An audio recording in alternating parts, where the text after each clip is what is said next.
زمر کی آیت نمبر 54 کے حوالے سے ہم بات کر رہے ہیں۔ اللہ تعالیٰ کا یہ فرمان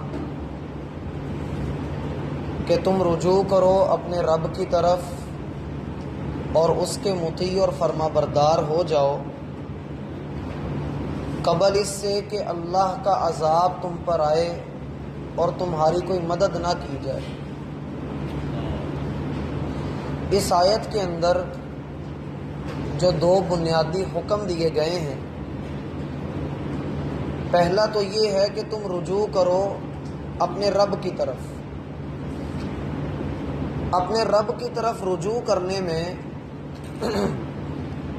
جو خوبی ہے، جو حسن ہے، وہ یہ ہے کہ بندہ محبت کے ساتھ اللہ تعالیٰ کی طرف پلٹے اور اپنے رب کو حاصل کرنے کے لیے اس کی تمنا یہ ہو کہ میں نے اپنے رب کو راضی کرنا ہے۔ اس حوالے سے ہماری کل کی گفتگو تفصیل کے ساتھ ہو چکی۔ اگلا جو حکم ہے وہ اسلمو، اور تم اسی کے فرما بردار ہو جاؤ۔ یہ بات ذہن میں رکھیں کہ بہت کم جگہیں قرآن کی ایسی ہیں جہاں پر انیبو اور اسلمو اکٹھے آئے ہوں، بہت کم جگہیں، اور ان کم جگہوں میں سے ایک جگہ یہ ہے کہ دونوں کو اللہ تعالیٰ نے الگ الگ ذکر کیا ہے۔ اگر کبھی ایسا ہو کہ اللہ تعالیٰ دونوں میں سے ایک چیز کو ذکر کر دیں، مثلا اللہ تعالیٰ یہ فرمائیں کہ تم اللہ کی طرف پلٹو، تو اس میں اس بات کا معنی بھی ہوتا ہے کہ تم اللہ کے فرما بردار بن جاؤ۔ اور اگر کبھی اللہ تعالیٰ یہ فرمائیں کہ تم اللہ کے فرما بردار بن جاؤ، تو اس میں یہ معنی بھی شامل ہوتا ہے کہ تم اللہ کی طرف پلٹو گے تو اللہ کے فرما بردار بنو گے۔ لیکن جب یہ دو الگ الگ چیزیں ذکر کی جائیں تو پھر ان کا معنی بھی الگ الگ کیا جاتا ہے۔ عربی کا اصول ہے کہ اذا اجتمعا تفرقا، جب دونوں لفظ اکٹھے آ جائیں گے، جب دو ایسے لفظ اکٹھے آ جائیں جب ان کا معنی دو طرح سے کیا جائے، تو جب اکٹھے آئیں گے تو جدا جدا ان کے دونوں معنی کیے جائیں گے، ایک معنی نہیں کیا جائے گا۔ لہٰذا اصلی منہ کے اندر اللہ تعالیٰ نے جو بات حقیقتاً ارشاد فرمائی ہے، انیبو کا تعلق ہے دل کے ساتھ، کہ دلی اعتبار سے اللہ کی طرف پلٹ آؤ، تمہارا دل اس بات پر مطمئن ہو کہ میں نے اللہ تعالیٰ کی رضا کو حاصل کرنا ہے اور یہی تمہاری تمنا ہو۔ دل سے دنیا کی محبت، حب دنیا، حب مال، حب جاہ، یہ سب کچھ نکال دیا ہو۔ اور اصلی منہ کا تعلق ہے بندے کے جسمانی اعمال کے ساتھ، کہ یہ اپنی زبان کو، اپنی آنکھ کو، اپنے کانوں کو، اپنے ہاتھ پاؤں، اپنے پورے جسم کو کہاں پر استعمال کرتا ہے، کن کاموں میں تھکاتا ہے۔ اس لیے کہا کہ وَأَسْلِمُوا لَهُ، اس کے لیے کرو جو بھی کرنا ہے، اس کے لیے اپنے جسم کو اس کا فرما بردار بناؤ۔ اکثر اوقات ایسا ہوتا ہے کہ انسان کسی بھی کام کو اپنی عادت بنا لیتا ہے۔ مثلا ایک آدمی ہے، وہ بیٹھتا ہے تو اپنی ٹانگ کو ہلاتا رہتا ہے، یہ اس کی عادت ہے۔ اب وہ عادتاً اس کام کو کرتا رہتا ہے، چند سالوں کے بعد یا چند دنوں کے بعد کوئی اسے کہتا ہے کہ بھائی تم اپنی یہ ٹانگ نہ ہلاؤ، وہ آدمی ٹانگ ہلانا بند کرتا ہے، لیکن جیسے ہی وہ لاشعور میں ہوتا ہے وہ ٹانگ پھر ہلانا شروع کر دیتا ہے، اسے پتہ ہی نہیں ہوتا۔ یا ایک کیس آپ ایسا بھی دیکھتے ہیں کہ ہاتھ میں وہ ٹک والی پینسل ہو تو لوگ اسے ٹک ٹک کرتے رہتے ہیں اور ان کو پتہ نہیں ہوتا ہم کیا کر رہے ہیں، گویا کہ وہ اس کو اپنی عادت بنا چکے ہوئے ہوتے ہیں۔ بعینی ہی میرا بھائی نیکی بھی ہے، گناہ بھی، اسی طرح سے نیکیاں بھی ہوتی ہیں، اسی طرح سے گناہ بھی ہوتے ہیں۔ عبادت اور عادت میں صرف بے کا فرق ہے، عبادت اور عادت میں صرف بے کا فرق ہے، اور وہ بے بندگی ہے۔ جب انسان اللہ تعالیٰ کی عبادت کو بندگی سمجھ کر کرے گا تو اس کی عبادت اسلام کے اندر بدلے گی، جسے اللہ فرماتے ہیں وَأَسْلِمُوا لَهُ، اللہ کے لیے فرما بردار بن جاؤ۔ وگرنہ نمازیں ہمیں بھی ایک لمبا عرصہ ہو گیا ہم پڑھتے آ رہے ہیں، قرآن کریم ہم بھی لمبے عرصے سے پڑھتے آ رہے ہیں، لیکن کیا وجہ ہے کہ صحابہ جب بھی قرآن پڑھتے تھے آنکھوں سے آنسوں کی لڑی لگ جاتی تھی اور ان کی جسم کی کھال پھڑ پھڑانے لگتی تھی؟ کیوں؟ وہ عبادت کیا کرتے تھے، ہم عادت اپنائے ہوئے ہیں، ہمارے اندر یہ چیزیں عادتاً ہیں۔ ایک آدمی ہے وہ نماز ادا کرنے کا خوگر نہیں ہے، وہ نماز ادا کرنے کا عادی ہے، بس اسے عادت ہے نماز ادا کرنے کی۔ یہ عبادت کا ایک پہلو تو اچھا ہے کہ بندہ اپنی عادت کے اعتبار سے نماز ادا کر رہا ہے، لیکن اس سے بھلا، اس سے اچھا، اس سے اعلیٰ پہلو یہ ہے کہ بندہ جب بھی نماز ادا کرے، حدیث میں آتا ہے یوں سمجھ کر ادا کرے جیسے آخری نماز، پھر بندگی کا مزہ آئے گا۔ وہ جو بے بندگی ہے وہ بندے کو مطلوب ہے۔ اسی لیے اکثر ایک فقرہ بھی اردو میں بولا جاتا ہے کہ بشر کی بے ہوئی معدوم، شر رہا باقی۔ اگر بشر میں سے بے نکال دیں تو پیچھے شر بچتا ہے، اور وہ بے بندگی بندے کو چاہیے۔ اس لیے ایک مشہور شعر بھی ہے، زندگی آمد برائے بندگی، بندگی بے بندگی شرمندگی۔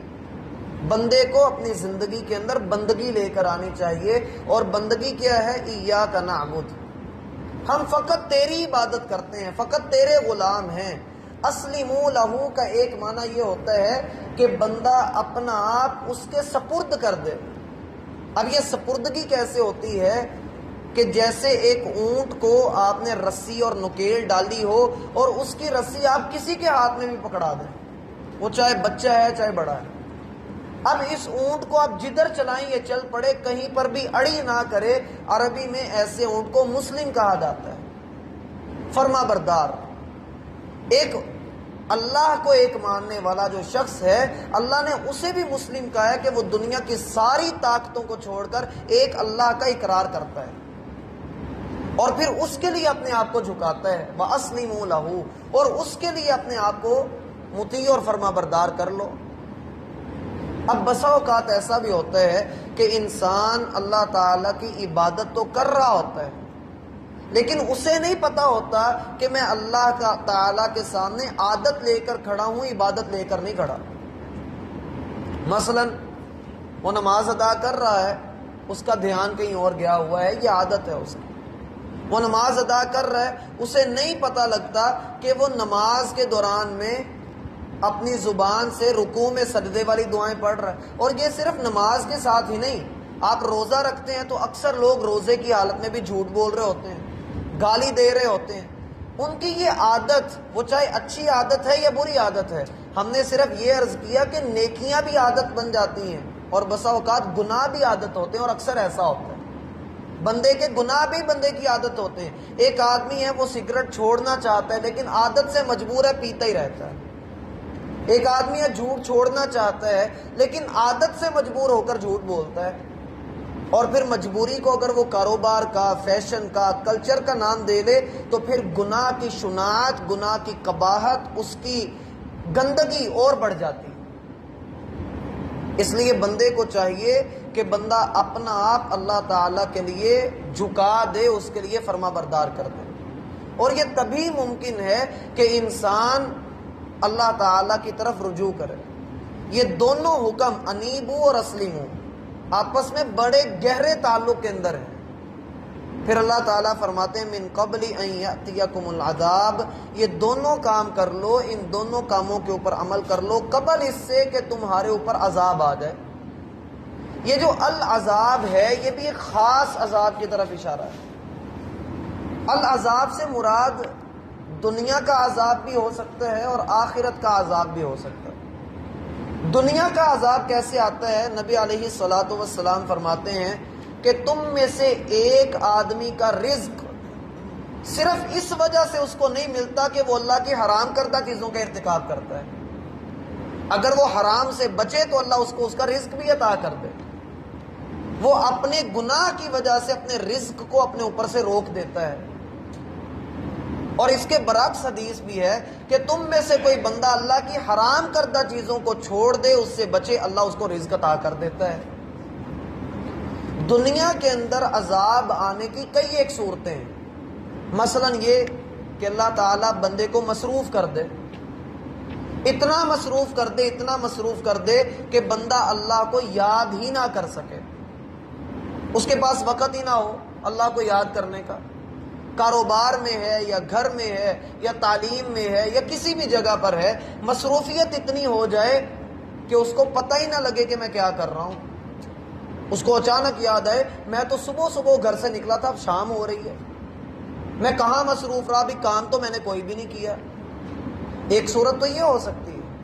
یا دوسری صورت یہ ہو سکتی ہے کہ بندے کے کاموں کو بکھیر دیا جائے، بہت سارے کام نکل آئیں، ایک کام میں ہاتھ ڈالے اس کی وجہ سے اگلا کام شروع ہو جائے، پھر ایک کو ہاتھ ڈالے تو اگلا شروع ہو جائے، گویا کہ کام اس کے بکھر جائیں. یہ کس وجہ سے ہوتا ہے؟ یہ عذاب کیوں آتا ہے؟ جب بندہ اللہ کی طرف رجوع نہیں کرتا اور اس کا فرما بردار نہیں بنتا. تیسری صورت یہ ہو سکتی ہے کہ اللہ کا دیا سب کچھ ہو، بندے کے پاس اللہ کا دیا سب کچھ ہو لیکن استعمال نہ کر پائے. مثلا ڈاکٹر نے منع کیا نمک نہیں استعمال کرنا، ڈاکٹر نے منع کیا چینی نہیں کھانی، ڈاکٹر نے کہا کہ دھنیا نہیں استعمال کرنا، ڈاکٹر اسے منع کر دے، یا اس کے پاس دنیا کا سارا مال و دولت موجود ہو لیکن جسم کے اوپر ایسی بیماریاں حملہ آور ہوں کہ ہل نہ سکے. یہ دنیا کے اندر اللہ تعالیٰ کا عذاب بندے کے اوپر آ سکتا ہے اور بندے کو اس سے پناہ مانگنی چاہیے. نبی علیہ الصلوۃ والسلام دعا کیا کرتے تھے، وقینی شر ما قضیت، اے اللہ مجھے اس برائی سے، اس شر سے بچا جس کا تو نے میرے لیے فیصلہ کیا ہے. اللہم انی اعوذ بک من شر ما صنعت، اے اللہ جو گناہ میں نے کیے ان کے وبال سے میں تیری پناہ چاہتا ہوں. ثم لا تنصرون، پھر تم مدد نہیں کیے جاؤ گے.